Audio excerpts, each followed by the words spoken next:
I got to kick this thing off. Can I kick it off? 1, 2, 3, 4.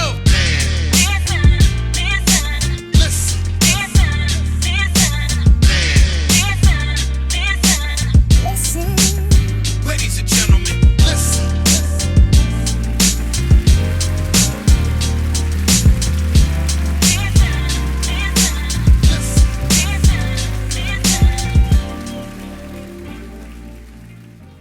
Hi, I'm Marika Moore, and if you want to get all up in my business, you should check out my new book, Unsolicited Marriage Advice, where I provide an analysis of the best marriage advice that I've received over the past 16 years or so.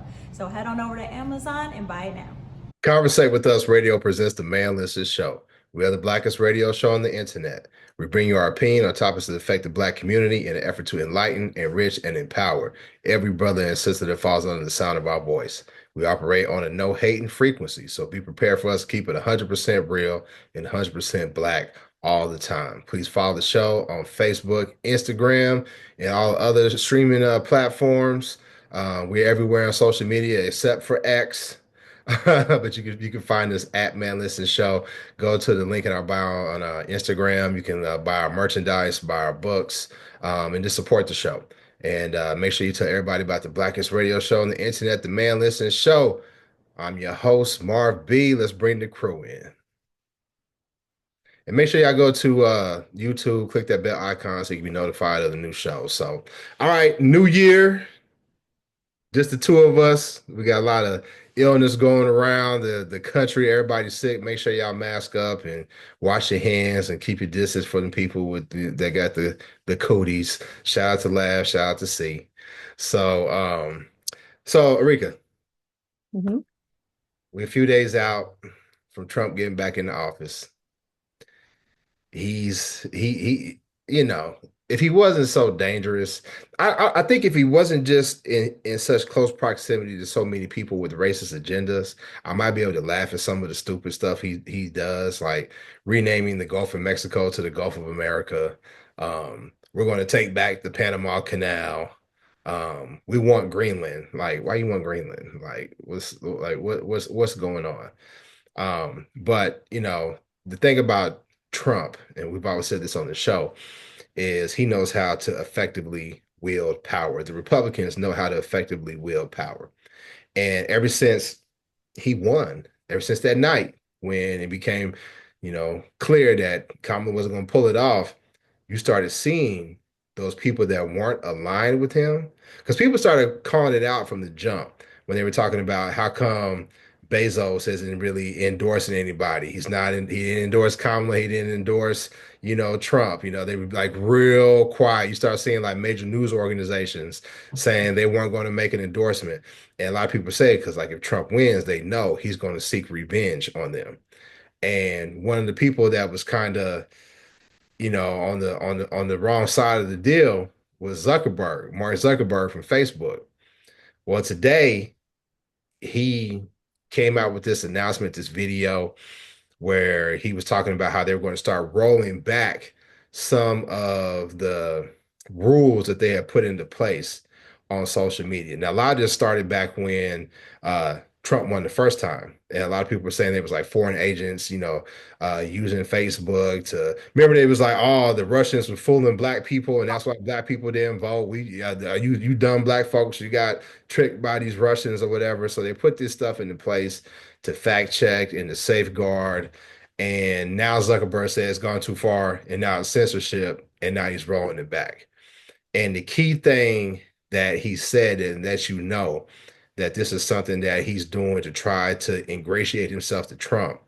If you watch the video, he said, like X. And we know X is owned by Elon Musk, who is, basically the second president of the US. So when you saw this, what were your first thoughts about it? Then we'll talk about how we think it's going to affect, how it's going to affect black people. At first, I just shook my head because I was just like, but I kind of feel like it could really go both ways. I think that a lot of times these millionaires pander to whoever's in power, because I think he started doing the censorship just to appease the Biden administration so that he could get out of those Senate hearings that they kept having him in, trying to figure out if he was working with whoever to influence the election and stuff like that. And so I think that sometimes it's easier for them to bend to the person in power than it is for them to just, stand on their own. But I mean, I'm There's glad a it's lot going of to money be. on the line too, though. That's the Oh, reason why a lot of them are sucking up because you know we've already said Trump was a grifter in chief. Like he was using this to number one, pad his pockets, protect his businesses, protect his people. So for them, this is like good business. Like we got to be on the side of Trump because if not, we may suffer. and he's also trying to keep his own self out of jail, but good luck with that. But they said already on Friday he's not gonna get no jail time. He's just gonna get probation anyway. So, but Yeah. anyway. But yeah, I think that I mean, obviously it benefits them financially to be in the good graces of the people in power. But I mean, that's what I mean. So, I mean, this could easily change again when the position of power changes hands. So it just depends on who's running things behind the scenes because really censorship is whatever whoever's in power says it is. Because what is he really changing? You're not going to fact check anymore. So you're not going to like say, hey, you can't put lies on the internet. I mean, like, what exactly is going to change here? Like, I mean, sometimes I think they put out these blanket statements, like you said, really just to pander to Trump. But then what is that actually going to look like? What is that actually in like procedurally going to go across the company and be like, all right, we're cutting these jobs. We're not going to have the fact checker jobs anymore, or because you could still complain and say this is false or this is not true, and they can investigate it. Or they're going to be like, well, it's false, but we're not going to tell anybody. Like, how does it actually play out? It's going to be the interesting part of it to me. Well, I mean, put my tinfoil Koofy hat on. I think that number one, it's going to embolden and make those who are on the right who like to put out alternative facts. We're going to see a lot more of that. You'll see a lot more of the hate speech by white supremacists be less censored. We're going to see a lot more of that because as soon as Musk took over Twitter, I mean, or Twitter or X or whatever you want to call it, they talked about how the hate speech went up exponentially when he took over. So we're going to see a lot of that. I think that a lot of the censorship that you saw on Facebook, there was an overcorrection. And I think that Black people were policed extra heavy when it came to the censorship because, we could post things and we've kind of developed our own little code and using different types of emojis or whatever to get around the algorithm. Because I don't really think it was just, some nerd sitting in some room pilfering through every single post. It was definitely an algorithm that they had put on, and it was put on extra tight. Because some of the stuff, I remember one time I had made a self-disparaging comment about myself, like calling myself like big or fat or something like that. And Facebook marked me for bullying. And I Mhm. said, shout out to Facebook for calling me out about talking about myself negatively. But still, how stupid is that? Where I'm making a comment about myself and you saying I'm bullying. And I think that there's a lot of Black media pages that were, affected by the rules that were put into place. And we were all like, it just don't seem right. It just don't seem like, we see all these things about these that white folks, these white supremacists put out here, but these black social media personalities, Black people, we are constantly under, hey, listen, this violates the code, this violates the rules of Facebook or what have you. So I think that we'll probably see an increase on, the white supremacist talk, the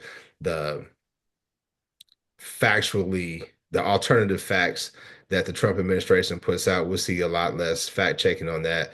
And I do think it's somewhat dangerous because a lot of people our age get their information from Facebook. We talk about the kids, the Gen Z, Gen Alpha, how they get their information from TikTok. A lot of people from our age groups, like what people talking about. And how many times you post somebody or post something and it'd be like, oh, prayers for California. And instead of Googling and reading a news article about what's going on in California, they'll be like, what's going on in California? Like, come on now. Yeah. I mean, I think the other part about that is too, is that it started out with us being over police because me too, I posted it's a no for me, dog, on somebody's comment, like, referencing Randy on the show. And I got censored for that. So they like deleted my comment. I was just like, seriously, Facebook. But I think that we're so clever that we're always two steps ahead of them. So eventually we just started switching up things, spelling things differently, putting a dollar sign here or there. So they couldn't really keep up with us. So after a while, it's like, okay, now all we're doing is policing ourselves. And where's the benefit of that? That's why I'm like, I want to see what they're actually going to do, what they're actually going to change. And yeah, it's probably going to be an uptick in hate speech because I mean, they're already emboldened by Trump being back in office, so that's already a thing anyway. And so once they hear, oh, we're taking out the censorship, first thing they're gonna do is try to put their toe in the water to see what happens. Let's Yeah. see if I say this. Well, let's see if I say this. Well, let's up it a little bit. But I mean, at the same time, I don't know that there should be some type of like conversation about why we shouldn't be getting our information from Facebook anyway. And so maybe this will deter people from using this as their primary source of information when there are so many different news sources you can get different perspectives from. But unlikely, but hopefully maybe they'll say, just like how X, when it got to be to a certain point, people were like, okay, well, if this is what y'all gonna be doing on here, then we don't want to be a part of this platform. So I Yeah. think there's a fine line that they're going to have to walk. And I think for Zuckerberg having the benefit of seeing what happened with X and the mass exodus of X and benefiting by starting threads and hoping that it's going to take off on Instagram, I think he's at least has the benefit of foresight to be cautious enough to not let it run rampant enough that we just start saying, okay, well, we need our own stuff. Don't make me bring back MySpace. Well, people have tried to create the alternative social media platforms. There's the Blue Sky, there's fan base, there's, there's been different iterations throughout the years. The problem is people have not been able to get enough of a groundswell. And because of the ease of use for Facebook and Instagram and X and what have you, I was actually surprised that Threads popped off like it did. Because a lot of people was like, okay, what's this? This is another version of Twitter. But I think the negative press behind Elon Musk and how he was using X helped promote Threads because Threads is actually really pretty good. It's really, really, yeah, I enjoy Threads. I'm not on it as much as I am on Facebook, but in terms of if you want to be able to get good information and, just alternative thoughts and different discussions or whatever, Threads is pretty good. I, I think we're thinking small potatoes, or if we're just going to focus on like the hate speech. I think the real negative piece is how the different propaganda and misinformation is going to be spread, and how that's not going to be relegated, and how the Republicans and Trump are going to use that to promote their agenda and push things forward that, the populace not being informed, it'd be a lot easier for them to do it through these methods. That's the biggest problem that I see with this. I mean, but people are sheep. They want to believe what they want to believe anyway. So I mean, they're getting it from somewhere. They're getting it from their platforms, from their little chat groups and all this other stuff. And they're spreading their own emails. And you're only friends with who you want to be friends with, technically. And so your algorithm is already skewed towards people who probably think similarly to you anyway. When that So, algorithm can change quick though. That al Look, I mean, I looked up one thing. The next thing you know, all the ads I'm seeing is all, from different outlets that sell this one particular thing.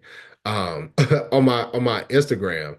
And listen, I love everybody, but I love black women. I'm, super heterosexual.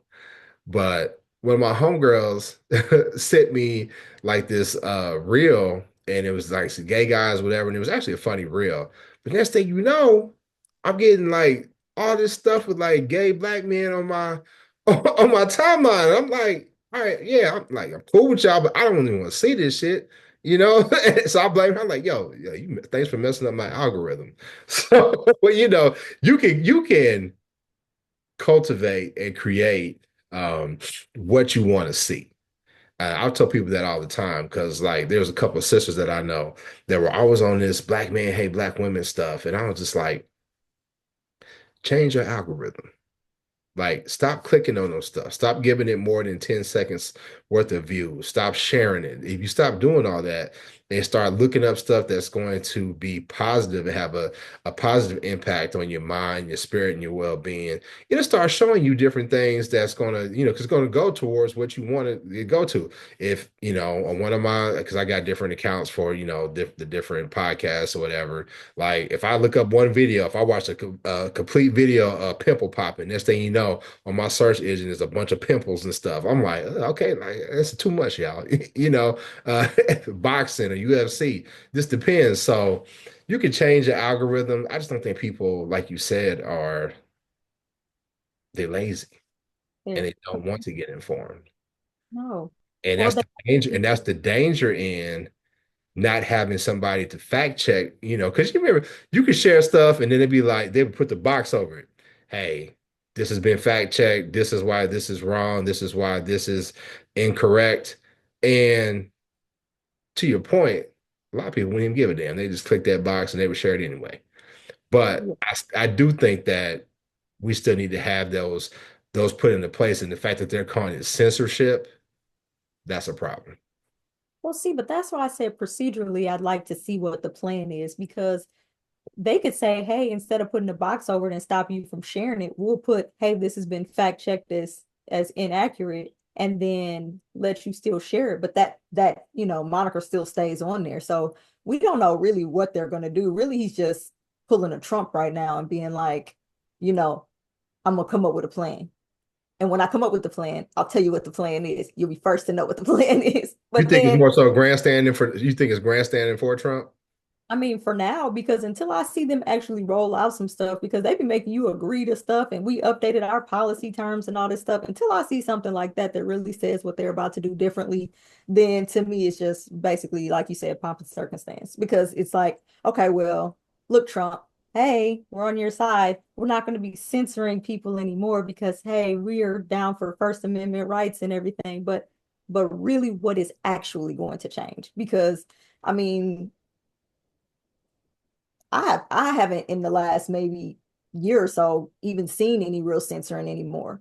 So I feel like they have been kind of easing up on what they have been doing anyway. I really haven't seen the same amount of political ads. I mean, we just got out of election season, and I remember when Hillary ran against Trump, it was bad. There was a lot of information out there, and we found out that some of it was misinformation.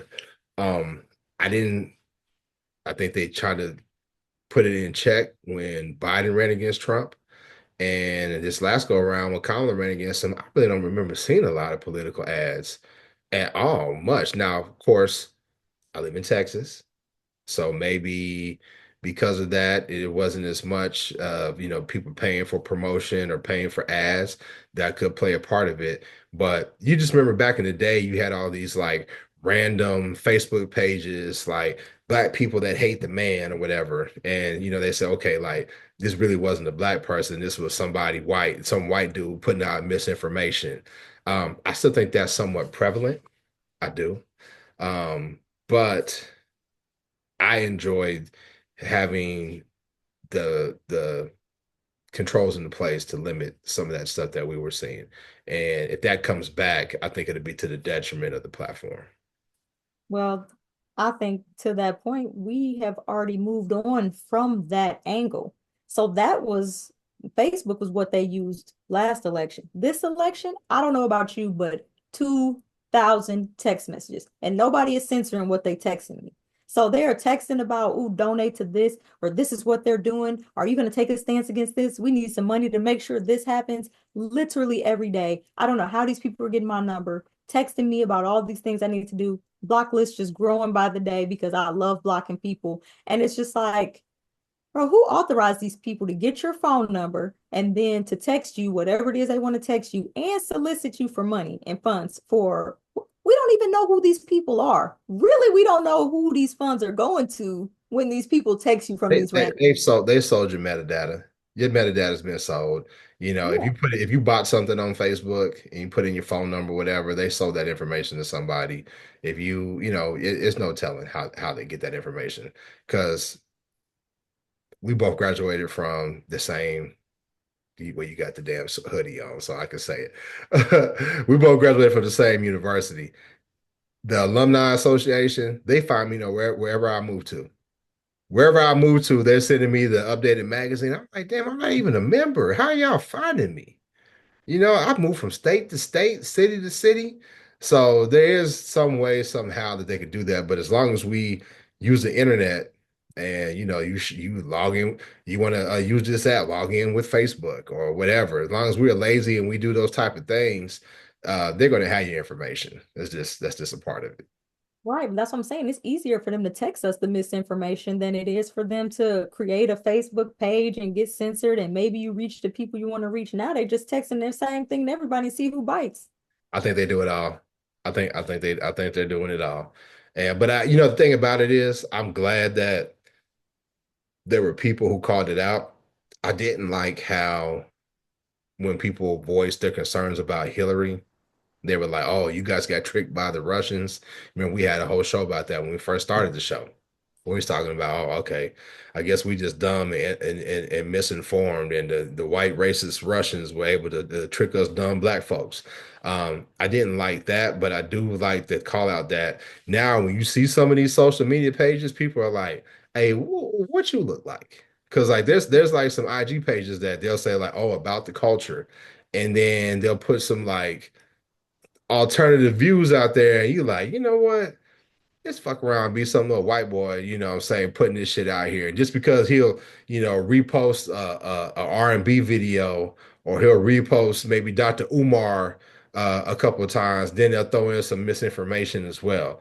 We really don't know on some of these social media accounts, especially on Instagram. So I think it's a good thing that we are more savvy because one thing about white supremacy, they find ways to try to maintain their position. They find it, because they don't like taking L's. Shout out to Tariq Nasheed for saying that. They don't like, and if there's any way that they can deflect from them and what they're being and the negative press that they're getting, prime example, Skip Bayless, and I don't know the guy's name, the executive from Fox Sports. So, So they get, what'd you say? and it's last name Acho, ACHO. I don't know. Look it up while I'm checking it out real quick. But they get named in this lawsuit by this former hairstylist, and they talked about how Skip Bayless tried to pay her $1.5 million for sex, and she filed like a class action lawsuit talking about the work environment and the things that were going on with Fox Sports, and for somehow, some way, Joy Taylor, who's a black woman. I think she classifies herself as a black woman. I know she's mixed, but a black woman, right? And she's named all in the in the lawsuit, and she's not the one who's being sued, but they're talking about how she was sleeping with the executive and she was sleeping with more on-air talent, and how, hey, if I get caught, I'll just say I was sexually assaulted. So, that's that white part of her that came out with that. That's the white woman side, not the black woman side. If I get caught doing wrong, I'll just say they took it. But the thing that people noticed was like, wait a minute. The two white men are the ones getting sued, but the only one everybody's talking about is the black woman. What's up with that? And maybe because it's fun, because there's some black men who love like relishing with seeing a black woman down, some small number, some, the ones who talk about Sha'Carri, the ones who talk about Angel Reese, grown ass man talking about these young girls. And they was just, hey, listen, Joy Taylor, hey, you out there. But I just found it kind of funny that, hey, the two white men were the ones who were actually ones cited for doing something wrong, but the focus got shifted towards the black woman. And they do that often. I don't know if you remember, like back in the day, that's an old school trick. When Don Imus, that old decrepit ass white man, was talking about calling the black basketball players from Rutgers, like there's some nappy head hoes and all this old shit, right? And people called him out. And I was like, man, what the fuck you talking about? Talking about these young black girls like that. The next thing you know, they said, well, the rappers do it. Then what happened? For 2 or 3 weeks, we had rappers on daytime TV talking about, well, this is why we say this and this, that, and the other. And pretty soon you forgot about the old ass white man who was disrespecting black women. So I don't know. What you think? I think the biggest problem for everyone is that there are not that many Black women in sports positions aside from athletes, period.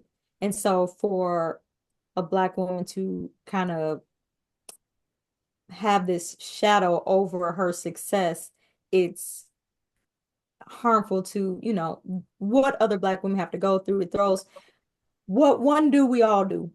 It's not true, but that's the stigma we all have to deal with. Like every time a Black person does something, we all did it basically. And so now we've got this Black woman who is using whatever side you want to call it to suggest that she might be threatening people with sexual assault if she doesn't get her way. That's huge to a lot of men, period, because that's a lot of men's fear anyway. And then it's like now you're undermining the success of a lot of Black women in the sports industry, women, period, in the sports industry, especially sports like the sports talk shows and communication and stuff like that, because those are very coveted positions, and being on the sidelines and things like that, that's very hard to get into, period, let alone be a woman, because a lot of times they like to give those positions to high dollar athletes that everybody knows, and they're going to draw in the dollars just because he's always been your favorite athlete or whatever anyway. But then it also draws attention to the fact that she's using what a lot of men hate, is women using their sexuality or their, I don't know, not necessarily their femininity, but their sexuality and their femininity to get ahead in their careers. So it's like for women, we're constantly battling this stigma all the time. And here you are basically doing exactly that. And that's going to reflect negatively on all of us, even though none of us are doing it. So it's just one of those things where it's like, God damn it, sit down somewhere. I would like to take the focus off of her too. But at the same time, when you're doing shit like that, like saying you're going to accuse people of sexual assault, that's huge. So no, people are not going to just not talk about it. Now, of course, I agree. We should be talking more about the white men who are sexually assaulting um, women at Fox News, and that the allegations basically say that Fox News has a culture of sexual assault. And so one could argue that because they have a Shout out culture to of, Bill O'Reilly, because did he get caught up on some sexual harassment shit too?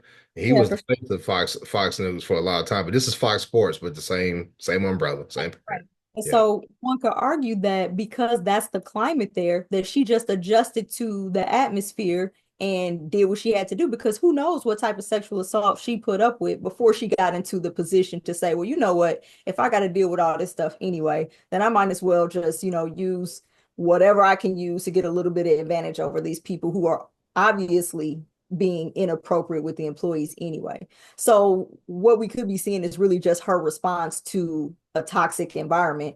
And I think we should be focusing on whatever type of atmosphere Fox is creating over there that has so many people, one, committing these acts, and two, so many people just pushing it under the rug, because you can't tell me that these things are going on and nobody knows and nobody's talking about it. So I would focus in more on the climate that they're creating over there and say that these are all like prongs of this, bad organ, than necessarily say that she herself is a bad person. But I mean, because I don't know any of these people, obviously, but I take sexual assault very seriously. So Yeah, well, it's for let's confirm it's allegations. This is this one person's allegations against everybody.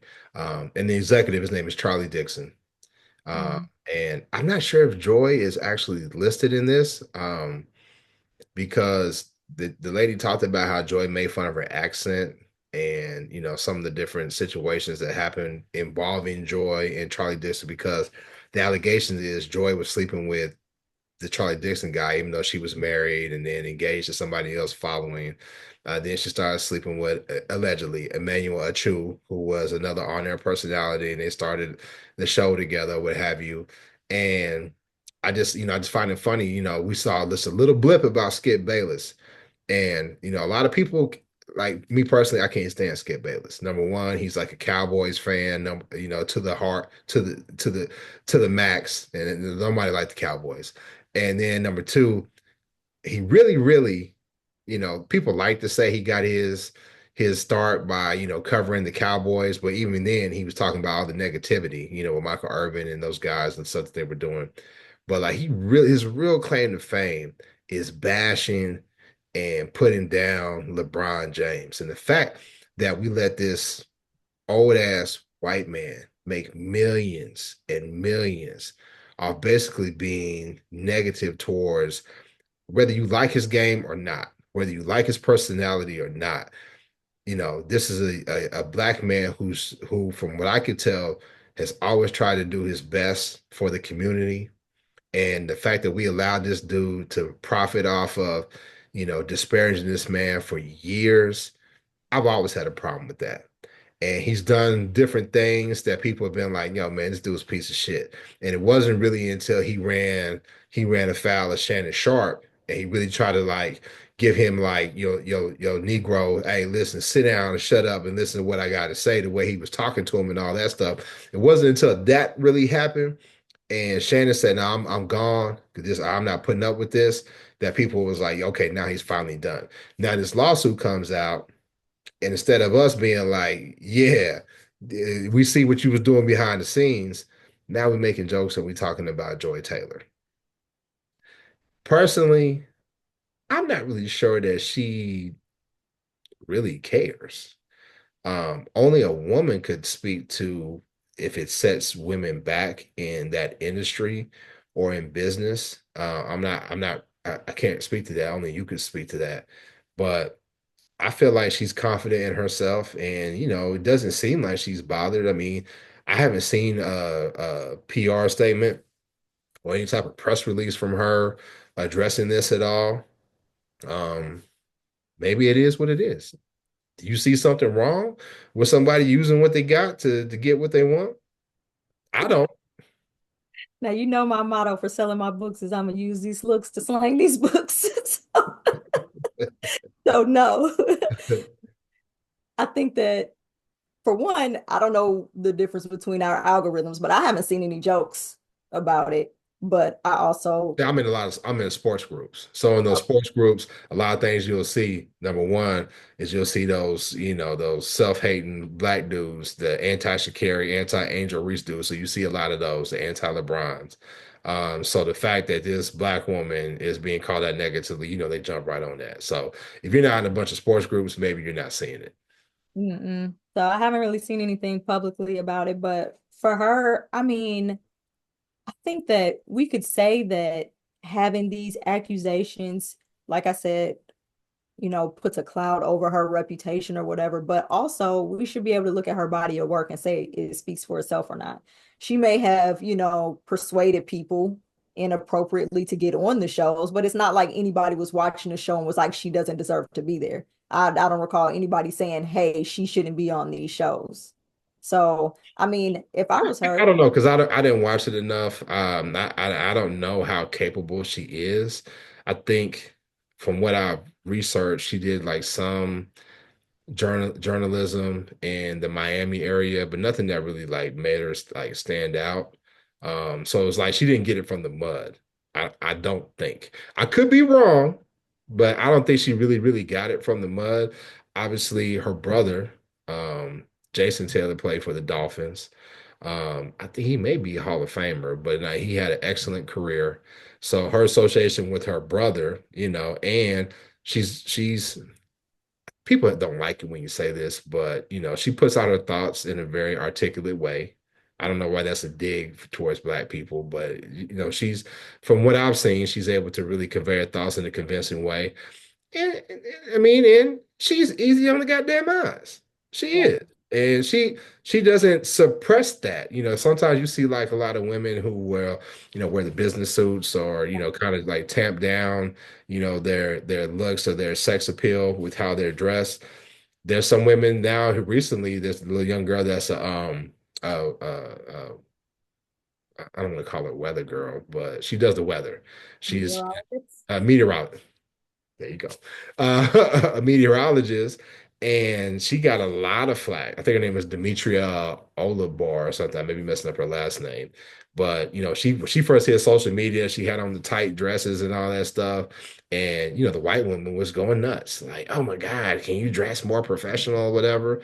And she was just like, yo, like this is my body. I'm not gonna wear this big moo dress. I'm not gonna hide my body. And I think there's some women who have embraced that sexuality, and if it helps them move the needle forward, I'm all for it. I mean, I think that there has always and always will be a trend of putting classically or stereotypically attractive people on TV Mhm. or in the mainstream view. So that's not going to change. So did it help her that she's attractive to get her on TV? Of course. But then if she has some sports knowledge and she can carry herself in a conversation with a room full of athletes, then I mean, to me, what else qualifies you to do it? You know what I'm saying? She definitely has some substance behind whatever she's bringing to the table. Now if people want to say like, I don't really want to hear her because she doesn't have the sports background or the pedigree to be in the room with former players or trained journalists who've been in the journalism field for 30 plus years or what have you, maybe that's a valid argument. Maybe. But it is TV, and they need to get ratings, and having somebody who's easy to look at, because Shannon wasn't easy to look at. Skip definitely ain't easy to look at. You know what I mean? So maybe having somebody like a Joy Taylor on there, hell, and hey, she can hold her own when it comes to debate. Why not?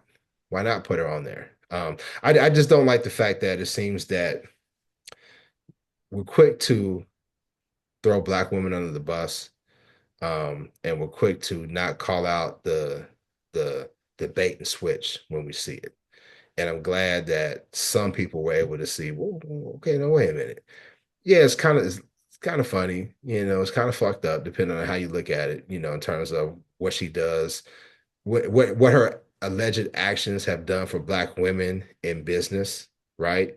Because there's some women out, and like I said, who said like, you know what, now everybody's gonna have to think that we're gonna have to like get on the casting couch in order to get ahead. Now we're gonna be questioned all the time. And some people may be saying that, right? But I feel like the focus should always remain on what started this. And it was the lawsuit by the non-white woman versus, I mean, the non-black woman versus the two white men. But now we're not focusing on that anymore, and we need to call that out.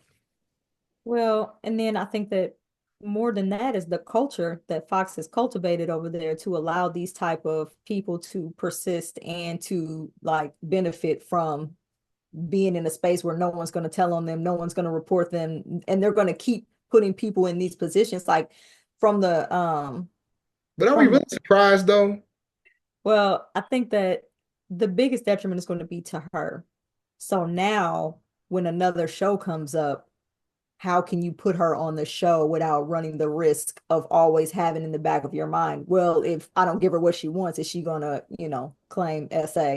Or is it gonna be like an ongoing issue between her and her co-stars? Am I gonna have trouble with my other talents not wanting to work with her because of this, kind of reputation that's going to follow her? So I think the biggest detriment is going to be to her own career. And, maybe that'll make space for the next black woman to move up and start doing big things in front of TV. And then she can get her own show or a podcast like Shannon did and break off. And people who like her will follow her and people who don't won't. But I I don't think, mean, from what I've seen, I don't think she's really that dynamic to be able to, you know, follow the Shannon Sharp lane, or even the Jamil Hill. 'Cause you remember Jamil Hill? She ran afoul for speaking out, um, mhm, against white supremacy and the industry. And I was really disappointed in Jamil Hill because I stopped fooling with ESPN because I was like, nah, they did this black girl dirty. And then Jamil Hill got on social media and was down in black men. I said, ain't this a bitch? Here I am, and we stand tall for you. Then you join this whole, sort of hate black man. Maybe it was just a blip, right? Because I know she's married to a brother and she stands tall for the black community. But I was disappointed in that. I got to say that. I had to say that part. But I'm not really sure, and I don't watch Fox Sports, but I'm not sure if Joy has that personality or that chutzpah that can, she could transition into doing her own thing. I I don't wish any bad for her. I don't judge her for these allegations. I don't, there's worse things that could be done. Like I said, I could be bought and sold. If there's a fine woman want to say like, hey, listen, if a fine ass black woman come like Lady Eloise to Marcus on Boomerang, I'm hitting it. You know what I'm saying? Like my morals ain't that damn high. So I'm not Get judging anybody. What'd you say? it a little darker. Listen, no. Only in the dark if I have to try to if it get in the way of me performing. But listen, we can do it with the lights on. We can do it all day. You go, hey, listen, you gonna 10x my salary for real? Let's go, baby. Let's Let's go. go. Let's But like go. I said, that's the biggest And detriment you for gonna the offer me 1.5 million like Skip was offering chicks? Yeah, I'm getting I'm not. it. I'm good. There's no world where I'm giving Skip any play. I don't care what the numbers look like. You wouldn't hit But Skip for 1.5? yeah, no, I can't even. I'd be the type of person to show up and be like, just give me a bunch of Hennessy. Just fill me up. And then I get there and I get to cracking jokes and shit and be like, there's no world where you could get me. You do realize that, right? 1.5, I think you're gonna do it. No, I can't. I can't. I couldn't. It grosses me out just thinking about it. It makes my stomach hurt. You lying. You lying. Listen, I'm not saying I haven't done some trifling shit in my life. I have a very, You very, consider that trifling. I've done more for less. That's not, then listen, that's not trifling. Hey, look, that's a good It's a business business deal. decision. No, That's not but trifling. So, hey, I can't call it. But I think that that's why I'm saying that the biggest issue is going to you not be talk to me before you do it because I'm gonna drive you over there. Like, look, now shit, we need this money for the show, for the podcast. You better get in you there. said you be doing too much. Now you want to add pimp to the resume? Motivational, Guys, motivational coach. That's what I am. I'm a motivational coach. imagine it's somebody else. Yeah, shit. So I think to me, I think sometimes in those situations, it'd be like the principle of whoever that person is being able to say they got with me. I'd be like, nah, player, you can never. I can't give that person the ability to say that. But that's my own little ego. So listen, I have my flaws. I'm a Scorpio. You can't, no, can't nobody just get with me. Got to be, And I'm not saying I haven't fucked with some terrible people because I have, but they're my kind of terrible. Not like some old dusty white man that sexually assaults random hairdressers. Like, I don't think he sexually assaulted her. I think he offered to pay for the pussy. That's what he no, they were talking about the long hugs and hugging her inappropriately and that's touching her that's inappropriately. that That's is right. sexual That assault. is right. That is And right. then, like you said, you're not necessarily judging Joy. I'm judging Joy because anytime you running around talking about some, I'll just accuse him of sexual assault. That's why victims don't get believed now because of chicks like her. Very good She's a point. problem. If that's true, if that allegation is true, she is a problem, and I am judging her because Very I'm a good judging point. person. So that is an issue.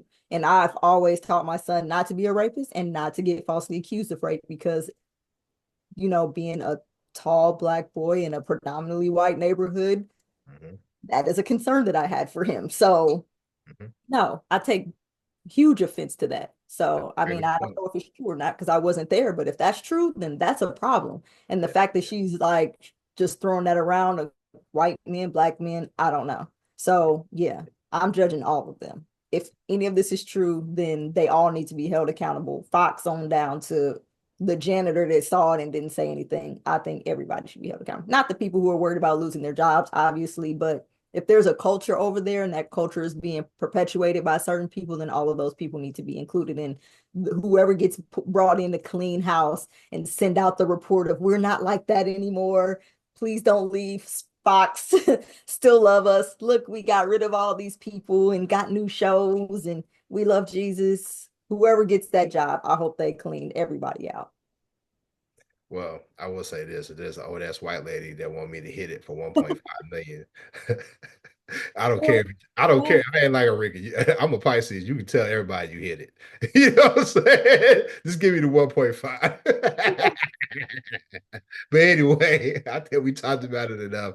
Make sure you go to our social media, Facebook, Instagram, at Man Listen Show. Click that bell icon on our YouTube so you can be notified of our next show. Go buy our merchandise too. It's still cold outside. It's cold as hell across the US. Get your Man Listen hoodie. Hoodie. I said, get your Man Listen hoodie. Get your Man Listen hoodie. Get our books. Enrique got what, 3 books. I got one. Go buy all 4. And we'll catch you next time. Peace. Shout out to C and laugh.